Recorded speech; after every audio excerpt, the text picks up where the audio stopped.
Ridge উঠো গো। রায়মার্টিন বই কই প্রথম ফার্স্ট সেট শেষ হলো। মডেল অ্যাক্টিভিটি তাড়াতাড়ি ওরানি sir. Hello friends, welcome to my channel. আজকে তোমাদেরকে রায়মার্টিনের 548 নাম্বার পেজের যে মডেল সেট 2 আছে সেটা আমরা আজকে সলভ করব। 1 থেকে 4 দাগের পর্যন্ত যেসব অঙ্কগুলো আছে পার্ট 1-এর মাধ্যমেই এটাকে আমরা শেষ করার একটা টার্গেট রেখেছি। দেখি কতটা করতে পারছি। তো তোমরা আমার সাথে থাকো, চলো অঙ্ক শুরু করি। 548 নাম্বার পেজ আছে, তোমরা রায়মার্টিনে দেখে নিবা, যাদের রায়মার্টিন আছে আর যাদের নাই দেখবা বোর্ডের মধ্যে কোয়েশ্চেন দেখা যাবে। তো কোয়েশ্চেনটা আমি পড়ছি, তোমরা একটু দেখে নাও। 1 দাগের 1 নম্বর কোয়েশ্চেন আছে, অমল 5,000 টাকা 9 মাসের জন্য এবং ফতেমা 6,000 টাকা 5 মাসের জন্য একটি ব্যবসায় নিয়োজিত করেছে। লভ্যাংশ তাদের মধ্যে বণ্টিত হবে যে অনুপাতে তা হলো। এখানে দুজনের নাম আছে, একজন হচ্ছে অমল আর একজন হচ্ছে ফতেমা। এবার এটা অংশীদারের একটা সূত্র, অংশীদার থেকে আমরা দেখতে পেয়েছি এই অঙ্কটা। এটার একটা সূত্র আছে, ঠিক আছে? সূত্রটা কি? সূত্রটা হচ্ছে পিটিএল। পিটিএল, এই পি মানে হচ্ছে কি মূলধন, পি মানে হচ্ছে কি মূলধন, টি মানে হচ্ছে কি সময়, আর এল মানে হচ্ছে কি লভ্যাংশ বা লাভ, ঠিক আছে? যদি মূলধনের সঙ্গে সময়ের গুণ করা হয় তাহলে আমরা কি পাই? লাভ পাই। এবার প্রথম অঙ্কটা যেটা দিয়েছে, যেহেতু এটা এমসিকিউ কোয়েশ্চেন, তো আমরা বেশি সময় নষ্ট করব না, যত তাড়াতাড়ি পারা যায় সলভ করে নেব। প্রথমে দেখো অমল, অমলের লভ্যাংশ অনুপাত কি নাম? ফতিমা, তাই না? ফতিমার, এটা আমরা একটু মুছে দিচ্ছি, হ্যাঁ এখানে লিখে দিচ্ছি, ফতিমার লভ্যাংশ। দেখো অমলের লভ্যাংশ আর ফতিমার লভ্যাংশ। অমল কত টাকা দিয়েছিল? 5,000 টাকা। কত টাকা? 5,000 টাকা। কত মাসের জন্য? 9 মাসের জন্য, ঠিক আছে? দেখো 5,000 এটা হচ্ছে কি তার মূলধন, আর 9 হচ্ছে কি তার সময়। তাহলে মূলধনের সাথে সময়ের গুণ করলে আমরা কি পেয়েছি? লাভ। এবার দ্বিতীয়তে দেখো ফতেমা কত? 6,000 টাকা। কত টাকা? 6,000 টাকা। কত মাসের জন্য খাতায়? 5 মাসের জন্য। গুড। দেখো এই শূন্য এই শূন্য এই শূন্য, 3টি শূন্য, এদিকে 3টি শূন্য কেটে দাও। এখানে 5 আছে, এখানে 5 আছে, কেটে দাও। 3 দিয়ে কাটলে 3 তিরিকে 9, আর 3 দিয়ে কাটলে 2। তো তাদের অনুপাত বা লভ্যাংশের অনুপাতটা কত হবে? 3:2। বাহ। তারপরে 2 নম্বরে চলো। 2 নম্বরটা দেখো দ্বিঘাতকরণী থেকে আছে। দ্বিঘাতকরণীর কি আছে? 2 নম্বরটা 3√19 ও 5√p বলা হয়েছে। এরা হচ্ছে সদৃশ্যকরণী। এরা হচ্ছে কি? সদৃশ্যকরণী। তাহলে পি এর মানটা কত হবে সেটা জিজ্ঞেস করেছে। আচ্ছা, সদৃশ্যকরণী মানে হচ্ছে এই যে বাইরে কত থাকছে না থাকছে এটার সাথে কোনো সাথ নেই, আমাদের রুটের ভিতরে কি থাকছে সেটার সাথে সাথ। তাহলে পি মানে এখানে পি এর মান জিজ্ঞেস করেছে, এই রুটের ভিতরে পি আছে, এখানে রুটের ভিতরে কি আছে? 19। তাহলে পি এর মান কি হবে? 19। বুঝা গেল? এবার 3 নম্বরে চলো। 3 নম্বরটা দেখো কি আছে। 3 নম্বরটা আমাদের একটা জ্যামিতি থেকে।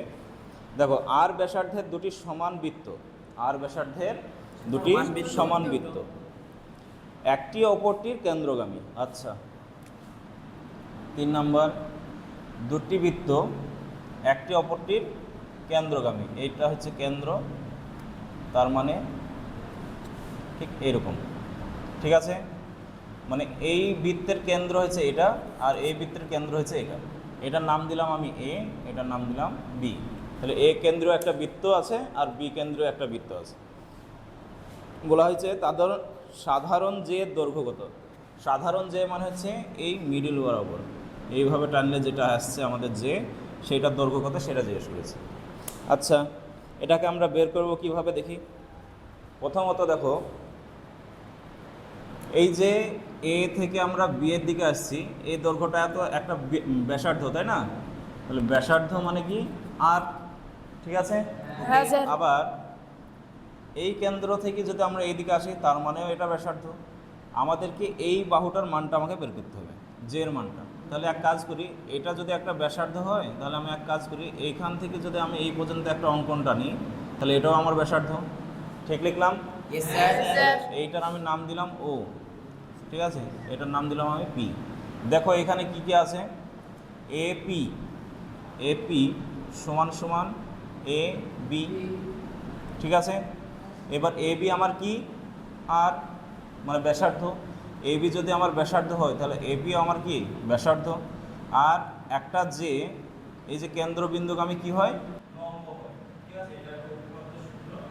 তো এ ও বা ও এ, ও এ এটা কি হবে ব্যাসার্ধে, এটা তো পুরো ব্যাসার্ধ, আগে কি কিছু লম্ব আছে তার মানে অর্ধেক করে ভাগ করে দিয়েছে, তাহলে এ ওর মান হচ্ছে আর, তাহলে ও এর মান কত হবে আর বাই 2।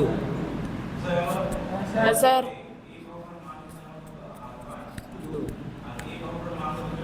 আর আর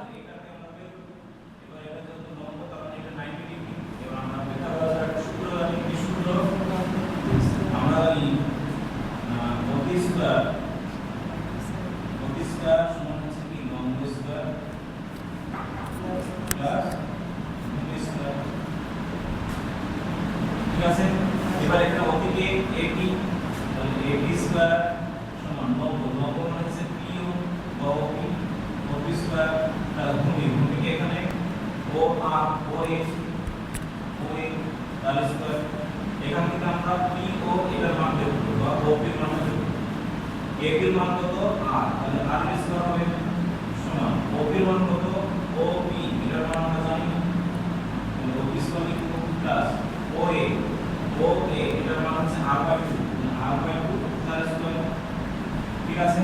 তাহলে এখানে দেখো আর স্কয়ার লিখবো, এটাকে এদিকে নিয়ে চলে আসবো, এটা স্কয়ার বসে লিখে যদি আর স্কয়ার বাই 2 এর স্কয়ার করলে কত হবে 4, আর এর কি হচ্ছে ওপি প্লাস, এটা যদি আমরা প্রয়োগ করি তখন 4 এর সাথে এটা গুণ করব, আগে 4 এর সাথে এটা গুণ করলে কত হবে ওরা থেকে একটা আর বাদ যাবে, তার মানে 3 আর স্কয়ার বাই কত 4 সমান ওদিকে কি আছে না ওপি স্কয়ারটা যদি আমরা এদিকে নিয়ে আসি তাহলে কি চলে যাবে। এবার দেখো এটা মান একটা কি হবে, আচ্ছা এখানে দেখা যাচ্ছে ইয়েস স্যার। ওটা দেখা যাচ্ছে বন্ধ হয়েছে হ্যাঁ কালোর উপরে তাহলে ওপি সমান কি, ওপি সমান এখানে দেখা যাবে কি 8টা থেকে বাইরে চলে আসবে আর 4 এর বর্গমূল কত 2, তার মানে r বাই 2 বেরিয়ে আসবে, আর এখানে কি থাকবে রো 3। বুঝতে পারলে জিনিসটা? Yes sir. স্যার।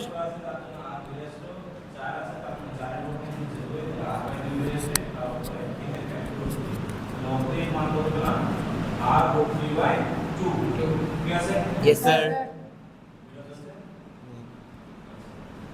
এবার আমাকে পুরো বাহুটার মানটা মনে বের করতে হবে। তাহলে দেখ এখানে একটা নাম দিই, এটা পি, এটা হচ্ছে আমার কি, অতএব পি কিউ জে এর দৈর্ঘ্য কত হবে, যেটা পেলাম তার দ্বিগুণ হবে, তাহলে 2 ইনটু পি লিখবো আর রুট 3 বাই 2, এই 2 এর কেটে গেলে কি হবে আর রুট 3। বুঝতে পারলে? Yes sir.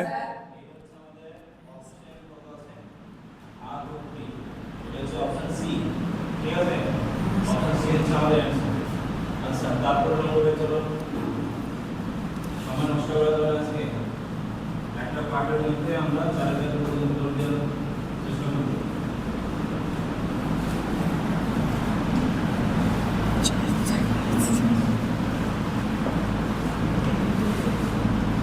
দেখো তারপর 4 নম্বর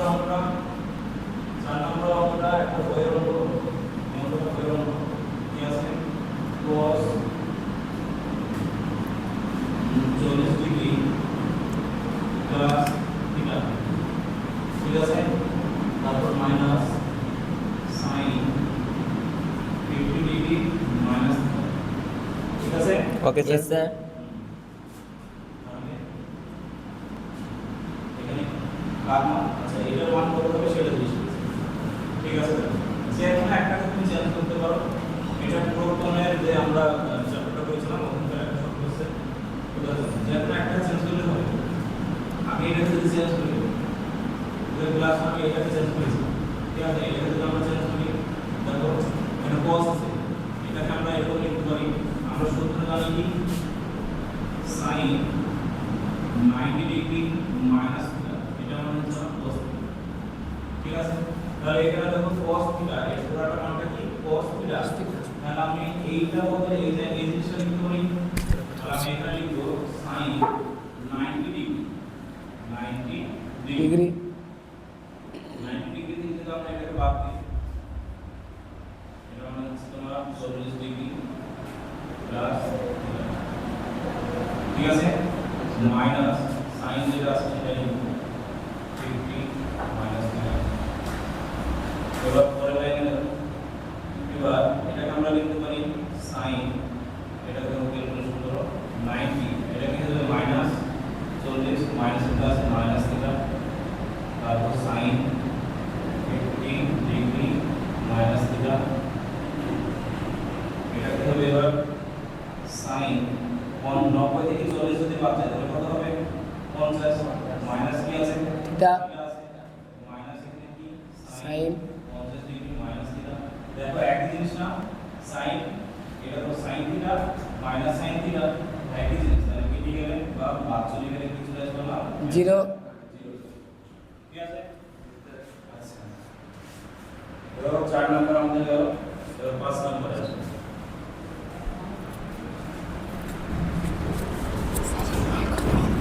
ওটা আমরা এখন নোটা দিচ্ছি।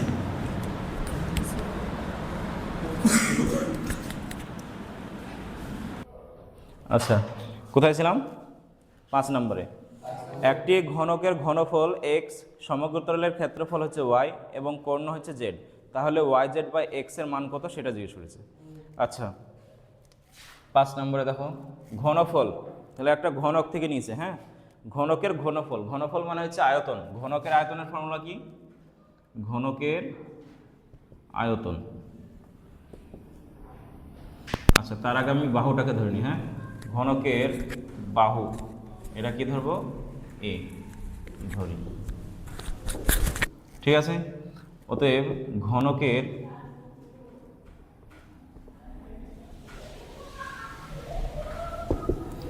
আয়তন, ঘনকের আয়তন হবে কত আমার? a কিউব বা বাহু কিউব।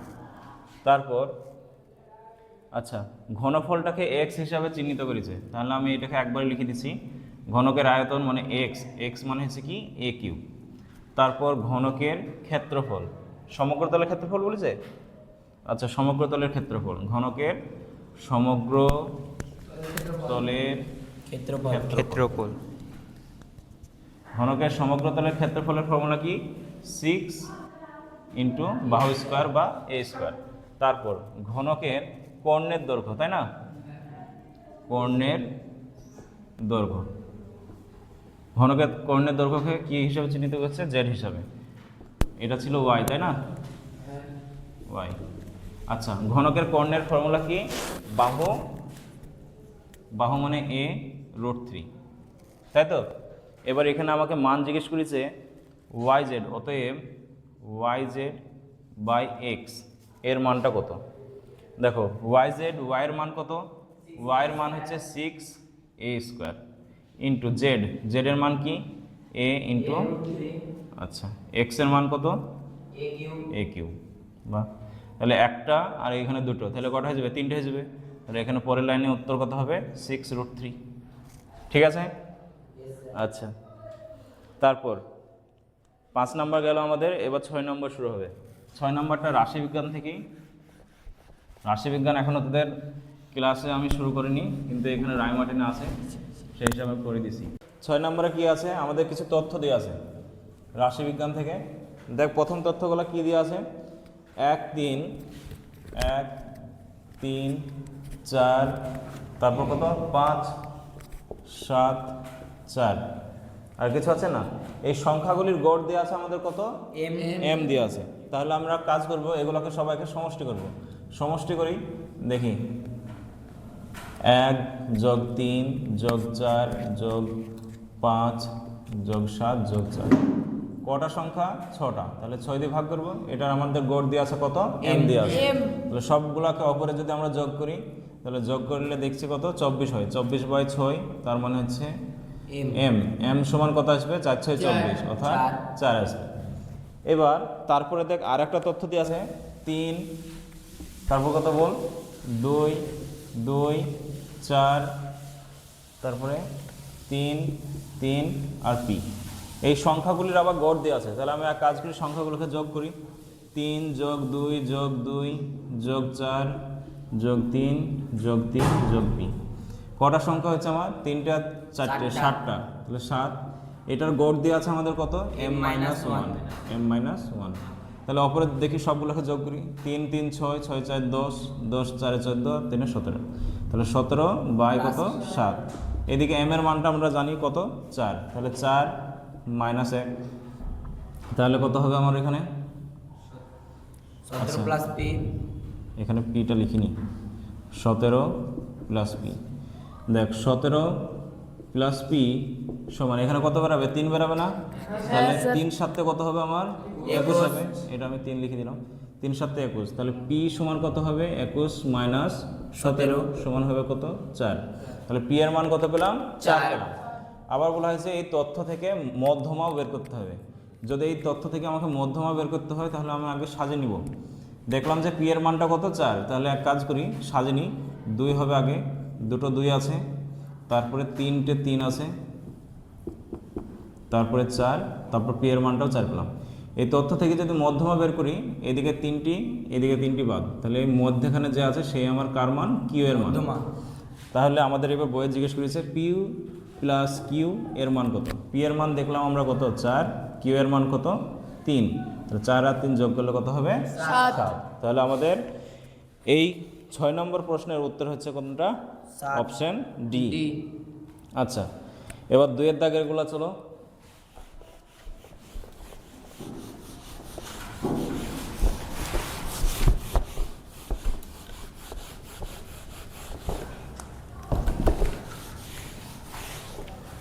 দেখো 2 এর দাগে শূন্যস্থানগুলো আছে, শূন্যস্থান পূরণ করে যে কোনো 5টি। আচ্ছা, বার্ষিক সুদের হার যদি 5% বলতে বোঝায় কি, সেটা জিজ্ঞেস হচ্ছে। আচ্ছা, বার্ষিক সুদের হার 5% বলতে বোঝায় 1.5 টাকার 1 টাকার সুদ 5 টাকা। আচ্ছা দেখো 5% মানে হচ্ছে 5/100, ঠিক আছে। তার মানে 100 টাকার কত টাকা, 5 টাকা। তাহলে যে শূন্যস্থানটা আছে সেখানে কত হবে, 100 টাকা। বুঝতে পারলি? তারপরে 2 এরটা দেখ, 2 এরটা আমাদের অনুপাত চ্যাপ্টার থেকে আছে। 2 নম্বরে কি আছে, a/1 1/a 1/a, কমা 1/b, কমা আছে তো, আচ্ছা, yes sir, 1/b, কমা 1/c, 1/x। এগুলো কি আছে, সমানুপাতে যদি হয় তাহলে x এর মান কত হবে। সমানুপাতে যদি হয় তার মানে হচ্ছে 1/a বাই কি হবে, 1/b সমান 1/c বাই কি হবে, 1/x। এটা যদি হয় আমরা এইভাবে লিখতে পারি, এটাকে 1/a, এটা ভাগ আকারে আছে, যদি গুণ হয়ে যায় তাহলে কি হবে, b/1 হবে। এটা কি আছে, 1/c আছে, গুণ চিহ্ন করলে কি হবে, x/1 হবে। এটাকে দেখ গুণ যদি করা হয় তাহলে কি হবে, b এর সাথে c এর গুণ হবে, কোনাকুনি গুণ হয় আমরা জানি। তাহলে b এর সাথে c এর গুণ করলে কি হবে, bc বা এখানে কি আছে, a, আর এদিকে কি, x। তাহলে x এর মান আমাকে জিজ্ঞেস করেছিল, x এর মান হচ্ছে কি, bc/a। তারপরে বৃত্তস্থ বর্গক্ষেত্রের কর্ণের, আচ্ছা বৃত্তস্থ বর্গক্ষেত্রের কর্ণ বৃত্তের কি হবে, বৃত্তস্থ, এই হচ্ছে আমাদের বৃত্ত। এই বৃত্তের ভিতরে বর্গক্ষেত্র আছে, কি আছে, বর্গক্ষেত্র। একটু আয়তক্ষেত্রের মতো হয়ে গেল। আচ্ছা, যেটাই হোক, বর্গক্ষেত্র হোক বা আয়তক্ষেত্র, দেখ এই যে কর্ণটা হবে, এই কর্ণটা কোন দিক দিয়ে যাবে, কেন্দ্রবিন্দুগামী হবে, ঠিক আছে। আর এই বৃত্তর এই যে কর্ণটা, এটা হচ্ছে বৃত্তের কি, ব্যাস, কি ব্যাস। তারপর আমাদের 3 নম্বর শেষ হয়ে গেল। 4 নম্বরে দেখো, আর একক দৈর্ঘ্যের ব্যাসার্ধ বিশিষ্ট বৃত্তে এস একক দৈর্ঘ্যের বৃত্তচাপ কেন্দ্রে যে কেন্দ্রস্থ কোণ উৎপন্ন করে তার বৃত্তীয় মান থিটা হলে এস সমান সমান কী হবে? তোদেরকে একটা আমি সূত্র শিখেছিলাম। 8 থিটা। হ্যাঁ, সূত্রটা কি? যদি একটা বৃত্ত হয়, এইভাবে যদি একটা বৃত্ত হয়, তাহলে এই যে কেন্দ্র থেকে আমাদের ব্যাসার্ধের দৈর্ঘ্য যদি আর হয়, এই একই বৃত্তচাপ, এই যে বৃত্তচাপ এটার দৈর্ঘ্য যদি আর হয়, তাহলে কেন্দ্রে যে কোণটা তৈরি করে সেটা কী কোণ হয়? থিটা কোণ হয়। এবার এই বৃত্তচাপটাকে আমরা কী হিসাবে রিলেট করি? এস হিসাবে চিহ্নিত করি, তাই তো? তাহলে এস সমান সমান আমাদের কী হবে? আর ইন্টু থিটা। এইটা হচ্ছে আমাদের সূত্র। তারপরে 5 নম্বর, একটি চঙের ব্যাসার্ধ ও উচ্চতা দ্বিগুণ করলে আয়তনটা কি হবে? একটা চং,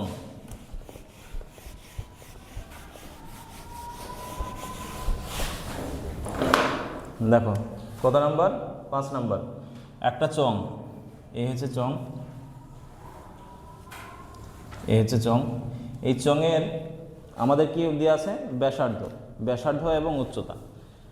এই হচ্ছে আমাদের ব্যাসার্ধ আর এই হচ্ছে আমাদের কি? উচ্চতা। প্রথমত আমরা লিখব যে চঙের ব্যাসার্ধ কি আর উচ্চতা, উচ্চতা কত? 2h, 2h না, h, কি? h। এবার পরে সেগুলোকে কি করা হলো? দ্বিগুণ করা হলো। তাহলে এটা হচ্ছে প্রথম অবস্থায়, প্রথম অবস্থায় চং, চঙের ব্যাসার্ধ, চঙের উচ্চতা, ঠিক আছে।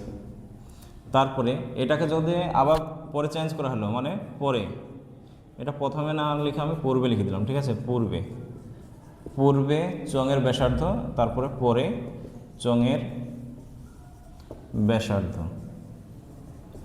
পরে চঙের ব্যাসার্ধটা কী করা হয়েছে? দ্বিগুণ করা হয়েছে। তারপর উচ্চতা, উচ্চতা সেটা কি করা হয়েছে? দ্বিগুণ করা হয়েছে, 2h। তাহলে আমাকে এখানে কিসের মানটা জিজ্ঞেস করেছে? আয়তন নাকি? আচ্ছা, তাহলে প্রথমে আয়তনটা কেমন ছিল? প্রথমে যে আমরা আয়তনটা দেখব, প্রথমে চঙের আয়তনের ফর্মুলা কি?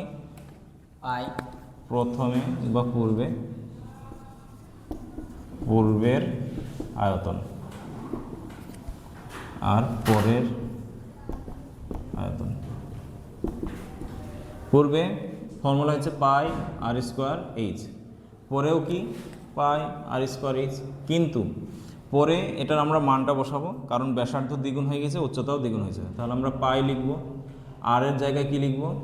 2r ইন্টু 2r, আর এইচের জায়গায় কি লিখব? 2h। তাহলে এটাকে যদি আমরা গুণ করি, পাই আর স্কোয়ার এইচ, আর 2 দুগুণে কত হয়? 4, 4 দুগুণে 8, তাহলে 8 লিখব, দি পাই আর স্কোয়ার এইচ। দেখো পূর্বে দেখো পাই আর স্কোয়ার এইচ ছিল, এখনও পাই আর স্কোয়ার আছে, কিন্তু কি হয়েছে? সেটার 8 গুণ হয়েছে, ঠিক আছে? তাহলে উত্তর যেটা হবে সেটা হচ্ছে কত গুণ হবে? কত গুণ বৃদ্ধি পায়? এবার বৃদ্ধি পায় জিজ্ঞেস করেছে, কত গুণ হবে যদি জিজ্ঞেস করতো তাহলে আমরা লিখতাম কি? 8 গুণ। এবার কত গুণ বৃদ্ধি পেয়েছে? প্রথমে কত গুণ ছিল? 1 গুণ, তারপরে হয়েছে কত? 8 গুণ। তাহলে 8 থেকে যদি আমরা 1 বাদ দিই তাহলে কত গুণ বৃদ্ধি পেয়েছে? 7 গুণ, ঠিক আছে? যদি গুণের কত গুণ বৃদ্ধি পেয়েছে এরকম যদি জিজ্ঞেস করে তাহলে আমরা বলবো কি? কত গুণ? 7 গুণ বৃদ্ধি পেয়েছে। আচ্ছা,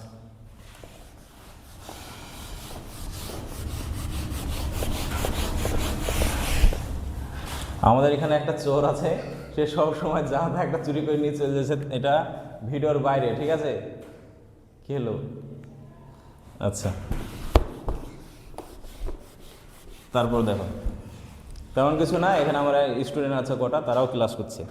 তো তারপরে দেখো 6 নম্বরটা দেখো, ক্রমবিচ্যুতি পদ্ধতিতে বিন্যস্ত রাশি তথ্যের যৌগিক গড় নির্ণয়ের সময় সকল শ্রেণীর শ্রেণীদৈর্ঘ্য কী হয়? আচ্ছা, ক্রমবিচ্যুতি যে চ্যাপ্টার, রাশিবিজ্ঞানের একটা অংশ, তো ওখানে যে সকল শ্রেণী পায় বা শ্রেণীর দৈর্ঘ্য যেটা পায়। আচ্ছা, শ্রেণী দৈর্ঘ্য মানে হচ্ছে এইটা, যে 10 থেকে 20, তারপর আবার থাকে কি 20 থেকে 30, এই যে শ্রেণী দৈর্ঘ্য গ্যাপ কত? 10-এ, এটা কত? 10-এ।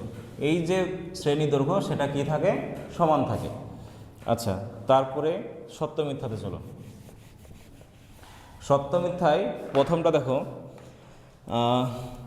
চক্রবৃদ্ধি সুদের পর্ব 1 বছর হলে কিছু পরিমাণ টাকার 1 বছরের সরল সুদ ও 1 বছরের চক্রবৃদ্ধি সুদের সমান হয়। এই কোয়েশ্চেনটা খুবই ভালো কোয়েশ্চেন, হ্যাঁ, এবিটিএ বা আগের বছরের প্রশ্নে এইসব কোয়েশ্চেনগুলো খুবই ইম্পর্টেন্ট ছিল। তো এই যে এটা একটা বইয়েরই অঙ্ক এটা, কিন্তু 1 বছরে যে সুদটা বের হবে সেটা সরল সুদ হোক বা চক্রবৃদ্ধি সুদ, সেটা কি হবে, সমান হবে। তো অপশন তো না, এটা সত্য মিথ্যা, তো এখানে সমানে লেখা আছে, তার মানে এটা সত্য হবে, ঠিক আছে। তাহলে 1 নম্বর যে কোয়েশ্চেনটা সেটা আমাদের কি হলো, সত্য। তারপর 2 নম্বরটা দেখি কি আছে। 2 নম্বরটায় বলা আছে এক্স স্কোয়ার সমান হচ্ছে 100, সমীকরণের দুটি বীজ হলো +-10। হ্যাঁ, এটা ঠিক কথা। এক্স স্কোয়ার যদি আমরা লিখি সমান হচ্ছে আমার কত, 100।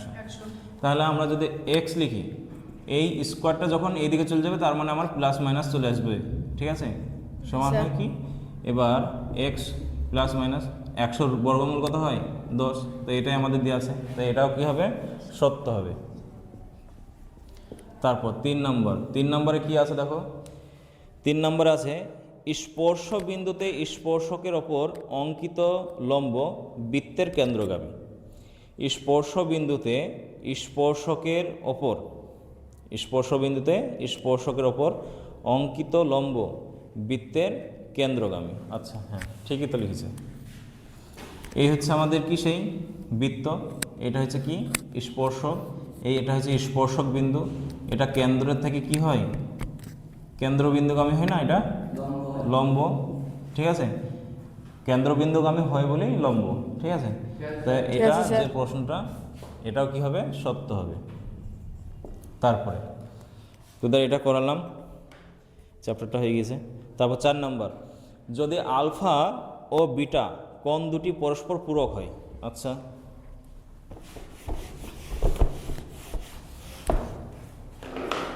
আলফা ও বিটা যদি পরস্পর কি হয়, পূরক হয়। পূরক মানে হচ্ছে কি 90 ডিগ্রি। তাহলে আলফা প্লাস বিটার এর কোণের সমষ্টির মান কত হবে, 90 ডিগ্রি। এবার আমাকে জিজ্ঞেস করেছে যে কোসেক আলফা সমান হবে সাইন বিটা, কোসেক আলফা। তাহলে আমি এখান থেকে আলফার মানটা বের করে নিই। আলফা মানে হচ্ছে আমার 90 ডিগ্রি মাইনাস বিটা। তাহলে এখানে দেখি সত্য কিনা, কোসেক আলফা। তাহলে আমরা এখানে লিখব কি, কোসেক আলফার জায়গায় কি লিখব, 90 ডিগ্রি মাইনাস বিটা। আর কোসেক থাকলে কি হয়, সেক হয়। তাহলে সেক কি হবে, বিটা। কিন্তু অপশানে এখানে কি দেওয়া আছে আমাদের, সাইন বিটা। তাহলে এটা কি হবে, মিথ্যা হবে। তাহলে 4 নম্বরটা আমাদের কি হবে, মিথ্যা। তারপরে চলো 5 নম্বর।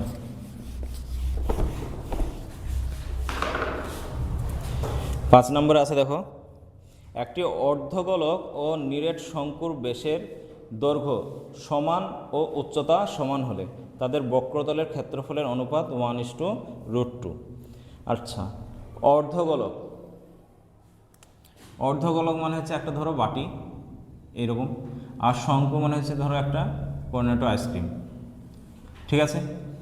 এবার কি জিজ্ঞেস করেছে, 5 নম্বর, অর্ধগোলক ও নিরেট শঙ্কুর বেসের দৈর্ঘ্য সমান। এটার যা বেস, এটার বেসও কি সমান। তার মানে বেস যদি সমান হয় তাহলে ব্যাসার্ধও সমান। এই বরাবর হয়েছে তার কি, ব্যাসার্ধ। এটাও একটা বৃত্তের কি, অর্ধবৃত্তের একটা, এইভাবে যদি আমরা বৃত্ত আঁকি তাহলে এটাও হচ্ছে আমার কি, ব্যাসার্ধ। তাহলে এটার মান ধরলাম আর, তাহলে এটার যে ব্যাসার্ধ হবে সেটাও আমরা কি লিখব, আর। তারপর উচ্চতাও সমান।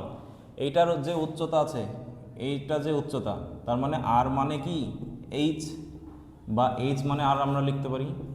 দেখ, এইটার কি উচ্চতা, এই উচ্চতা দেখতে পেয়েছি কি একটা বৃত্তের কি ব্যাসার্ধ, তাহলে এইচ সমান আমরা কি লিখতে পারি, আর লিখতে পারি। আর এখানে যে আমাদের উচ্চতাটা দিয়ে আছে সেটা আমাদের কি এইচ হয়েছে। আচ্ছা, ব্যাস সমান ব্যাসার্ধ সমান, তাদের বক্রতলের ক্ষেত্রফলের অনুপাতটা কত। আচ্ছা, অর্ধগোলকের বক্রতলের ক্ষেত্রফলের ফর্মুলা হচ্ছে কি 2πr², আর এটার ফর্মুলা কি πr/l। আচ্ছা, এবার দেখ এইচ মানেই তো আর, তাই না, এইচ মানে আর এইটার যে এইচটা ছিল এই এইচটা আর এটার উচ্চতা সমান, এই উচ্চতা মানে কি আর, তাহলে এটার এইচ মানেও কি হবে আর হবে। তাহলে এখান থেকে আমরা মান বের করে নেবো এল এর মানটা। এল মানে আমরা কি জানি, এল মানে হচ্ছে কি রুট ওভার আর স্কোয়ার প্লাস এইচ স্কোয়ার। তাহলে এল সমান হবে কি আর স্কোয়ার, এইচ এর মান তো আর, তাহলে এখানে কি হয়ে যাবে আর স্কোয়ার। তাহলে এল সমান হবে কি দুটো আর হচ্ছে না 2 আর স্কোয়ার 2 আর স্কোয়ার। তাহলে পরের লাইনে হবে এল সমান আর রুট 2 রুট 2। ঠিক আছে, স্যার। তাহলে এখানে দেখো মান যদি আমরা বসাই 2 পাই আর স্কোয়ার অনুপাত পায়ের মান পাই রাখবো আর আর থাকবে, কিন্তু এল এর জায়গায় এবার লিখবো কি আর রুট 2। দেখ আর স্কোয়ার এটা একটা দুটো কেটে গেল, পাই পাই কেটে গেল। এবার এখানে 2 আছে, 2 মানে আমরা কি জানি রুট 2 ইন্টু রুট 2, আর এখানে আমার শুধুমাত্র একটা রুট 2। এইটার সাথে যদি এটা কাটি তাহলে এখানে কি হবে রুট 2:1, এইটা হওয়ার কথা, কিন্তু উত্তরে আমাদের দেওয়া আছে কি 1:√2 হবে। তাহলে এটা ভুল, তাহলে এটা আমাদের কি হবে মিথ্যা। মিথ্যা। আচ্ছা ভালো সেকেন্ডে দিচ্ছে, দেখ প্রথম 3টি সত্য তারপর 2টো মিথ্যা হয়ে গেল। এবার লাস্টটা দেখা যাক কি হয়।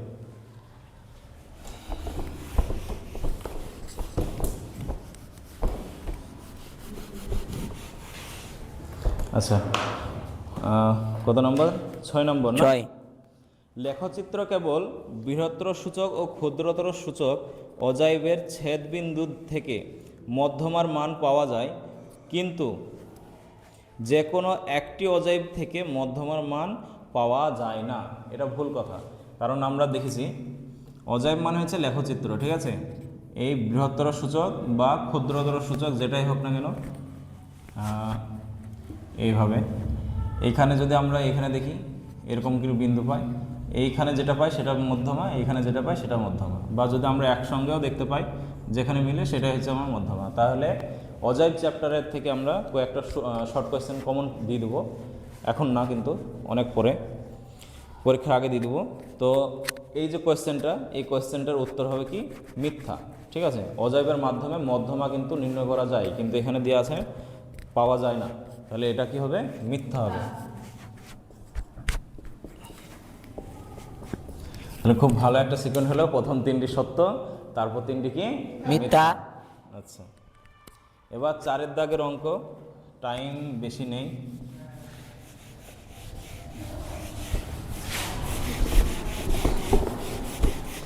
তো 4-এর দাগের আজকে আর আমরা শুরু করব না, হ্যাঁ ভিডিওটা অনেকটা একটু বড় হয়ে গেল। তো 4-এর দাগের যে কোয়েশ্চেনগুলো আছে 2 নম্বরের কোয়েশ্চেন, ওই 2 নম্বর কোয়েশ্চেনগুলো আমরা আলাদা একটা ভিডিও আর একটা পার্ট আসবে, প্রত্যেকটা সেটে মোটামুটি 3টে করে পার্টে হয়ে যাচ্ছে, হ্যাঁ কিছু করার নেই। তো না হলে অনেক ভিডিওটা লম্বা হয়ে যাচ্ছে, প্রায় 1 ঘন্টা 1.5 ঘন্টার মতো চলে যাচ্ছে। আমরা চাইছি যেটা আধ ঘন্টা পার্ট হিসেবে যদি দিই তাহলে প্রত্যেকটা একটা পার্ট ভিডিওটা ছোট হবে, আবার দেখতেও ভালো লাগবে। তো সেই হিসাবে 4-এর দাগের যে কোয়েশ্চেনগুলো থাকলো এগুলো আমরা সামনে যে পার্টটা নিয়ে আসবো, পার্ট 2 মডেল সেটের পার্ট 2, সেটার মাধ্যমে আমরা 4-এর দাগের যে কোয়েশ্চেনগুলো হবে ওগুলোকে সলভ করে দেবো। তারপরে যে পার্টটা থাকবে বা বড় কোয়েশ্চেনগুলো থাকবে, বড় কোয়েশ্চেনগুলো 3 নম্বর যে পার্টটা আসছে সে পার্টের মাধ্যমে থাকবে। ঠিক আছে, এইভাবে তোমরা ভিডিওগুলোকে ফলো করতে থাকো, দেখবে একদিন রায়মার্টিনটাও শেষ হয়ে যাবে আর তোমরা একটা ভালো একটা স্কোর করবে। কারণ রায়মার্টিন এমন একটা বই যেটা সলভ করলে আমরা মোটামুটি আমরা ভাবতে পারি বা আশা রাখতে পারি যে আমাদের ম্যাথে 90% আসবে। তো ঠিক আছে, এখানে ভিডিওটা শেষ করলাম। যদি ভিডিওটা ভালো লাগে তাহলে লাইক, শেয়ার এবং সাবস্ক্রাইব অবশ্যই করে দেবে। Thank you.